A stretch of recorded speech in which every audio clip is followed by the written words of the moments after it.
কোম্পানির নতুন মালিক যে জয়দেব বিশ্বাস জেনে গেল কথা। সম্পূর্ণ জানতে ভিডিওটিতে একটি লাইক করে প্রথম থেকেই দেখতে থাকো।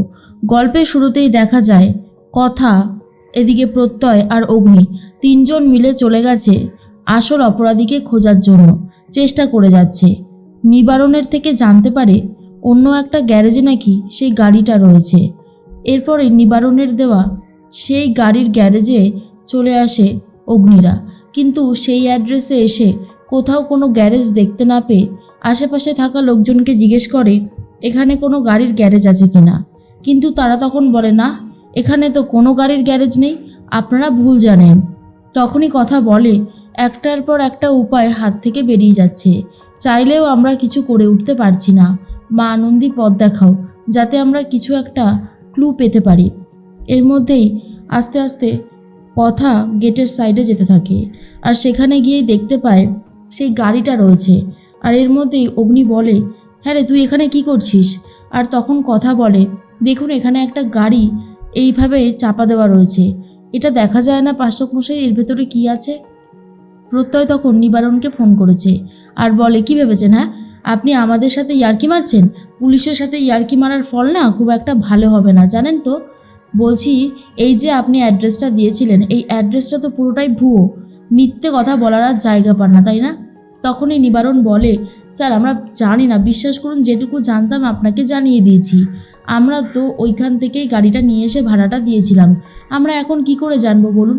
স্যার এটা হতে পারে গাড়ির এরকম কোনো কাণ্ড কারখানা হয়েছে বলে ওরা হয়তো পালিয়ে গেছে, এখন তো আমার সেটাই মনে হচ্ছে। প্রত্যয়কে পুরোপুরি কনফিউজড করে দেয়। প্রত্যয় আর বুঝতে পারে না যে এবার কি করব। আর তার মধ্যেই প্রত্যয় এসে বলে, বিগ্র কি আছে এখানে? অগ্নি তখন বলে, মনে হচ্ছে গাড়িটা এখানে রয়েছে। এরপর গাড়ির কভার সরিয়ে দিয়ে দেখার চেষ্টা করে আর বলে, এটাই তো সেই গাড়িটা মনে হচ্ছে, হ্যাঁ এটাই সেই গাড়িটা। এর মধ্যেই প্রান্তিককে ফোন করেছে প্রান্তিকের চেলাচামুন্ডা, আর বলে, বস ওরা ওই গাড়িটা দেখতে পেয়ে গেছে। প্রান্তিক বলে, সর্বনাশ, এবার যদি কোনো ক্লু পেয়ে যায়? তখনই চেলা বলে, গুরু কিছুতেই কিছু পাবে না, কারণ আমি তো নাম্বার প্লেটটাই বদলে দিয়েছি। তখনই প্রান্তিক বলে, দেখিস আমার কিন্তু ভয় লাগছে, এই কথা আর অগ্নিপকে খুব একটা বিশ্বাস আর ভরসা করা যায় না, এরা চাইলে সব কিছুই করতে পারে। তার মধ্যেই দেখা যায় অগ্নি আর কথা গাড়িটা দেখার পর বুঝতে পারে এই গাড়িটাই হলো সেই গাড়ি যেটা দিয়েই ওরা মামাকে মেরেছে। আর তখনই প্রত্যয় বলে, 1 মিনিট বিপ্র, আরে এই গাড়িটার নাম্বারটা তো আলাদা। প্রত্যয় তখন বলে, নাম্বারটা যেহেতু আলাদা আমার মনে হয় এইটা সেই গাড়িটা না। অগ্নি তখন বলে, আরে তুই কী বলছিস প্যাটি, আজকালকার দিনে কি আর নাম্বার বদলানো এমন কোনো কঠিন কাজ? কি যে বলিস না তুই, আমার মাথায় ঢোকে না। প্রত্যয় বলে, সেটা অবশ্য তুই ঠিকই বলেছিস, আচ্ছা আমি দেখছি কোনো রকমের কোনো খবর পাওয়া যায় কি না।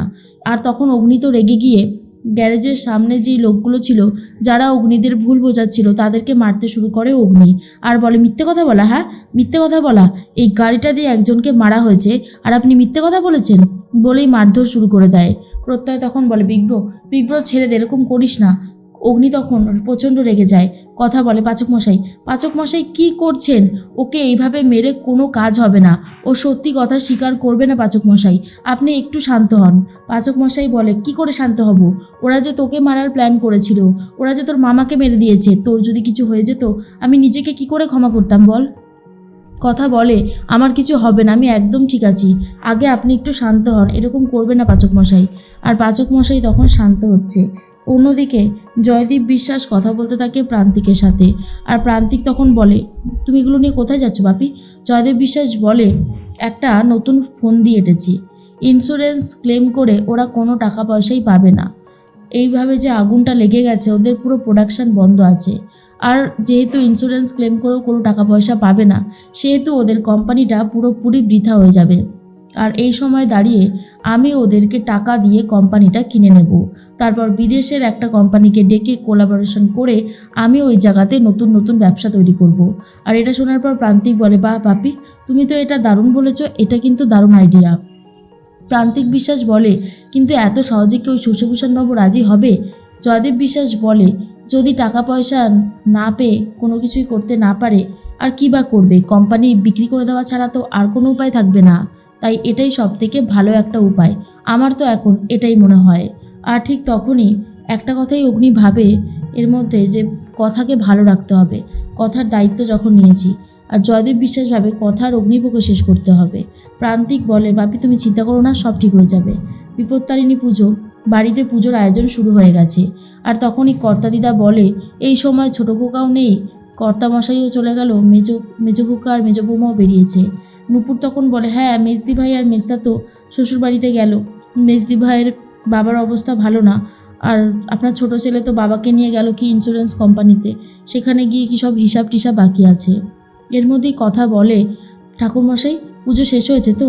ঠাকুরমশাই বলে, হ্যাঁ হ্যাঁ পুজো শেষ হয়েছে, আর কোনো অসুবিধা নেই, আর এই ধাগাগুলো এবারে সবাইকে বেঁধে দাও। বিপত্তারিণী পুজো করেছে কথা, বিপদ এড়ানোর জন্য সেই ধাগাগুলো সবার হাতে বেঁধে দিতে থাকে। এদিকে অগ্নি দেখে বলে, কি অদ্ভুত মেয়ে, পুজো করে আর যখন ওকে বলি যে এখানে যেতে হবে তদন্ত করতে, যখন পুজো করে, আর তদন্ত করতে গিয়ে অন্য কথা ভাবতে থাকে। সত্যি বাবা পারেও বটে। এর মধ্যেই অগ্নিকে বলে, পাচক মশাই দাঁড়ান, আমি আপনার হাতে এই ধাগাটা বেঁধে দিই। অগ্নি তখন বলে, আমার এসব কিছুই চাই না, আমার এসব ভালো লাগছে না। কথা বলে, জানেন তো আমি কর্তাদিদার কাছ থেকে শুনলাম আপনার মাও পুজো আচরা করতে ভালোবাসতো। বিপত্তারিণী ব্রত খুব নিষ্ঠা ভরে মন ভরে পুজো করতো। আপনি যদি মন থেকে চান মাকে ফিরে পেতে, তাহলে কি হবে? তার জন্য তো চেষ্টা করতে হবে। আসুন এই ধাগাটা আমি আপনাকে বেঁধে দিই, সকল বিপদ থেকে মা আপনাকে রক্ষা করবে, আর আপনার মাকে খুব তাড়াতাড়ি আপনার কাছে ফিরিয়ে এনে দেবে।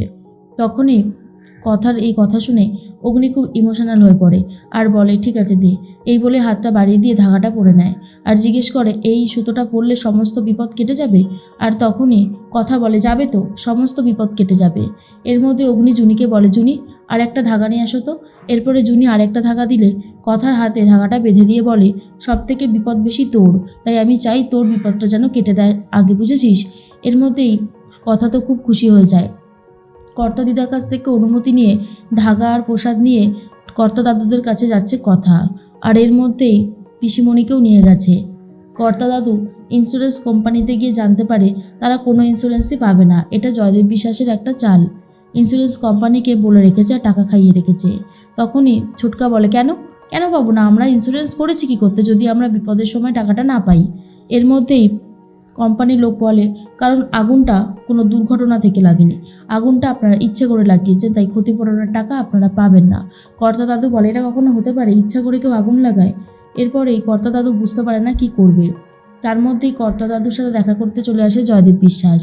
যখনই জয়দেব বিশ্বাস ঢুকেছে তখনই তার পাশে ঢুকে পড়েছে কথা আর পিসিয়া। পিসিয়া তো জয়দেব বিশ্বাসকে দেখে অবাক হয়ে যায় আর কথাও দাঁড়িয়ে শুনতে থাকে পুরো কথাটা।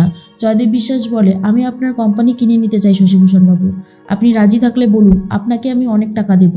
ছোটকা তখন বলে, সব আপনি কি বলছেন? আর তখনই জয়দেব বিশ্বাস বলে, কেন? ভুল কিছু তো বলিনি, আমি এই কোম্পানির মালিকানা পেতে চাই। কথা বুঝতে পারে তার মানে শঙ্কু কাকা যার কাছ থেকে টাকা নিত সেটা প্রান্তিক বিশ্বাসের বাবা জয়দেব বিশ্বাস। এখন তো সেটাই মনে হচ্ছে, কারণ নতুন মালিক কথাটা শঙ্কু কাকা বলতো আর ইনিও দেখছি সেই একই কথা বলছে।